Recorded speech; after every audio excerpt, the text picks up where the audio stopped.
Bonjour Mégane, bonjour Ariane, bonjour Yves. Nous Bonjour. voici au cœur de Mavot. On est vraiment dans le centre pour une petite visite chez Caracolil, les escargots de Mavot. Comment ça se passe? Comment ça s'élève? Non, on ne les mange pas aujourd'hui, on les élève. Voilà. Comment ça se passe? Donc comment ça se passe? Donc ce sont des escargots que j'achète petits parce que je ne fais pas encore la reproduction moi-même.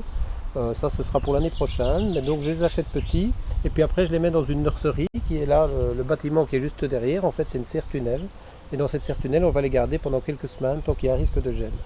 Et une fois qu'ils sont assez grands, on va les transporter vers des parcs extérieurs qui sont situés ici à l'arrière dans mon jardin. On en voit peut-être un qui est là derrière, qui est tout jaune parce qu'en fait dans ces parcs on va mettre différents types de végétaux qui vont servir à la fois d'abri et de nourriture pour les escargots. Des végétaux bien particuliers, mais pas n'importe quoi. Pas n'importe quoi, enfin, des végétaux qu'on trouve partout, mais que les escargots apprécient en particulier. Donc ici on voit beaucoup de fleurs jaunes et ce sont en fait c'est de la moutarde blanche, mais aussi d'autres végétaux qui permettent aux escargots de s'abriter et de rester dans l'humidité. On met aussi du trèfle, on met aussi différentes plantes qui sont plus petites et qui vont maintenir l'humidité au niveau du sol puisque l'escargot aime bien être dans un milieu humide, surtout quand il fait chaud comme. Oui, parce que là, du coup, on est en pleine chaleur, donc forcément, c'est plus compliqué.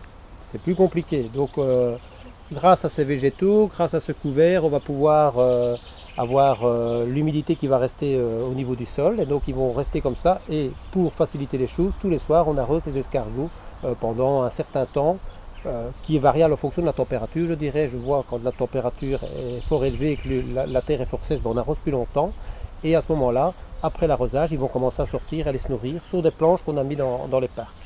Donc en plus des végétaux qu'on a plantés, les escargots vont se nourrir aussi d'une farine. Moi je suis en bio donc j'utilise une farine qui est faite à partir de végétaux bio. Et donc cette farine est déposée sur ces planches et du fait qu'il y a l'humidité, qu'il y a une bonne température pendant la nuit, les escargots vont sortir de leur cachette, sortir de dessous les planches et aller manger sur la planche de nourrissage. Yves, comment t'es venue cette idée de te lancer dans les escargots?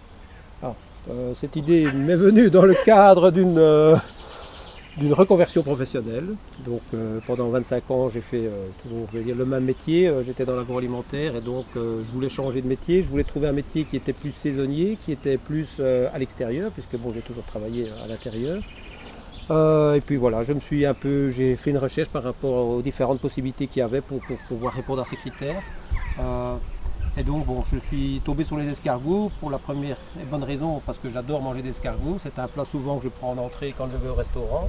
Ensuite parce que ça ne demande pas des investissements énormes.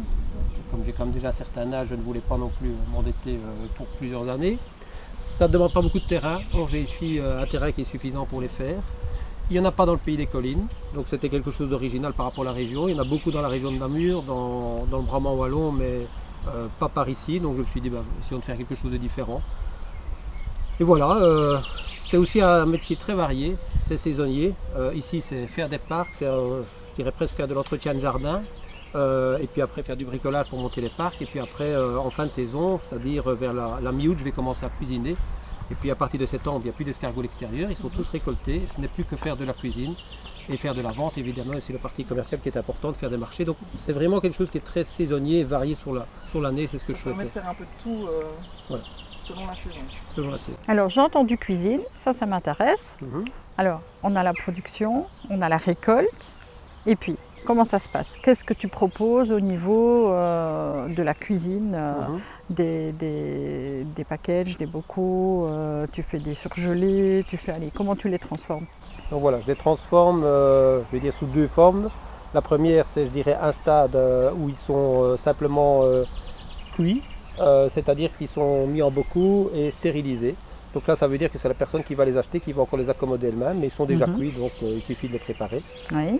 Et puis un autre stade, c'est un stade plus avancé où là je fais un produit qui est fini, qui est prêt, je dirais, à être consommé tel quel. Si ce n'est qu'il faut quand même le réchauffer, puisque je les vends toujours en surgelé. Et là, je fais différents types de produits. Je fais des cassolettes, je fais des feuilletés. Qui sont très bons. Voilà, merci. Et je fais pour l'instant deux recettes. Une recette qui est à la crème de bleu de lignette. Donc c'est un fromage type pâte persillée, du roquefort on va dire, l'équivalent d'un roquefort. Et je fais aussi toujours le fameux à la bourguignonne, c'est-à-dire au Traditionnel. beurre à l'ail traditionnel, qui en définitive est celui qui est le plus demandé. Alors, dans ce jardin qui est le tien, Mhm. tu as tes escargots. Est-ce que tu envisages de développer d'une autre façon? D'ajouter des choses, des visites par exemple, parce que c'est un cadre qui est super beau quand même, c'est exceptionnel. Mhm. Donc effectivement, j'envisage cette année-ci de commencer à faire des visites.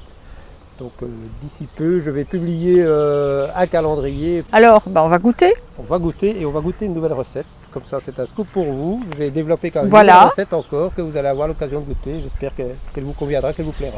Nous, tant qu'on peut goûter, on est partant. Voilà. À très bientôt. À très Merci bientôt, de nous avoir merci. reçus. À bientôt Ariane. À bientôt. Salut Mégane. Bonne journée les passionnés.